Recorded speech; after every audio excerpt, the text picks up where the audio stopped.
what I do is I turn the switch on, and then the LED display shows that blinking lights. It's doing a self-diagnostic. The saw is a smart saw. It continually does diagnostic to see, do you have the right brake cartridge for the right blade? So if I had a dado cartridge in here, I couldn't use a standard blade. It wouldn't work. The saw would not turn on. So once it goes through its self-diagnosis, I get a solid green light, tells me I'm ready to go.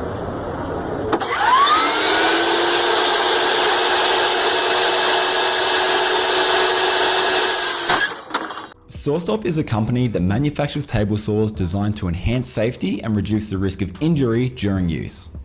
The company is renowned for its innovative technology that can detect human flesh and stop the saw blade almost instantaneously, significantly reducing the likelihood of severe injuries. SawStop saws are more expensive than other saws. They can cost between $2,000 and $5,000 depending on the model. The core technology behind SawStop is based on the principle of electrical conductivity. The human body is conductive, while wood is not. SawStop's system consists of a small electrical signal that is applied to the saw blade. When the blade is spinning, the signal is constantly monitored by a microprocessor. If the blade comes into contact with skin, the signal changes because the human body absorbs some of the electrical current. Once the system detects this change, it triggers an aluminum brake to engage with the blade, stopping it within milliseconds. The blade is retracted into the table and power to the motor is shut off. This rapid response is crucial in minimizing injury. The introduction of SawStop technology has had a significant impact on the safety of woodworking. Traditional table saws are responsible for thousands of injuries each year, many of which are severe. According to data from the US Consumer Product Safety Commission, table saw injuries account for about 30,000 emergency room visits annually in the US, with an estimated cost of over $2 billion in medical expenses, lost wages, and other costs. Since its inception, SawStop has prevented thousands of injuries. The company holds several patents related to its safety technology. In November, the US Consumer Product Safety Commission proposed a regulation that would require finger detection technology in home and industrial table saws within 3 years. According to House Representative Marie Perez, because the patents behind that technology are currently held by SawStop, the law could create a virtual monopoly for the company, given that when the rule goes into effect, they'll be the only ones with a compliant product on the market. Hey everybody, it's Marie Gluesenkamp Perez. So some of you may have heard of this proposed rule that would mandate SawStop technology on all consumer and industrial table saws.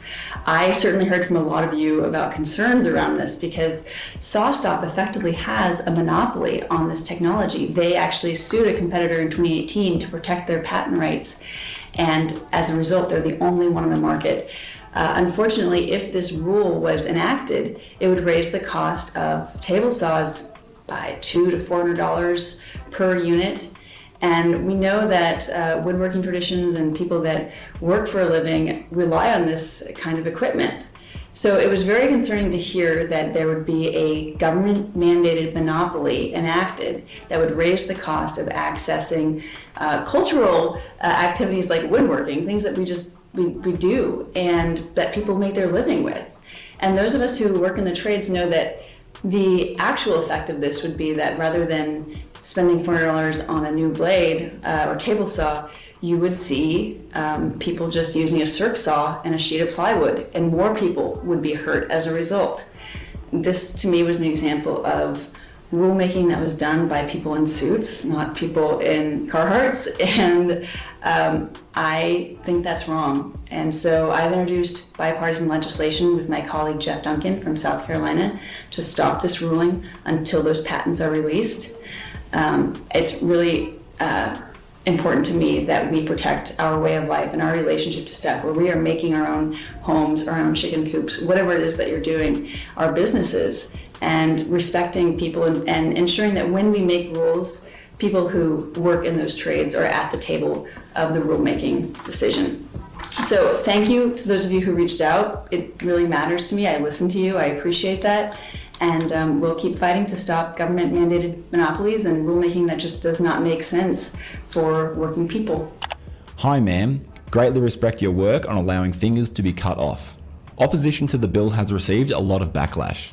Statistics suggest that implementing SawStop technology widely could prevent over 4,000 amputations and 30,000 injuries annually. I'll be spending the next 3 days in the hospital because I had an accident with my table saw. The board kicked back on me and sucked my fingers down into the blades.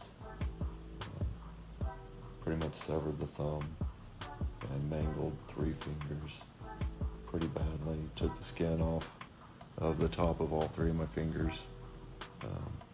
Luckily, new blade, so cleaner cuts. If that makes it any better, I don't know, but hoping to fully recover, keep all my digits, and SawStop, if you're seeing this video, help me out. I could use a good table saw that won't take my hands off. The debate over mandating SawStop technology extends beyond immediate safety concerns to broader economic implications. Implementing this technology on a wide scale has the potential to significantly reduce healthcare costs associated with table saw injuries. Thanks for watching. If you like the video, subscribe to the channel and turn on notifications.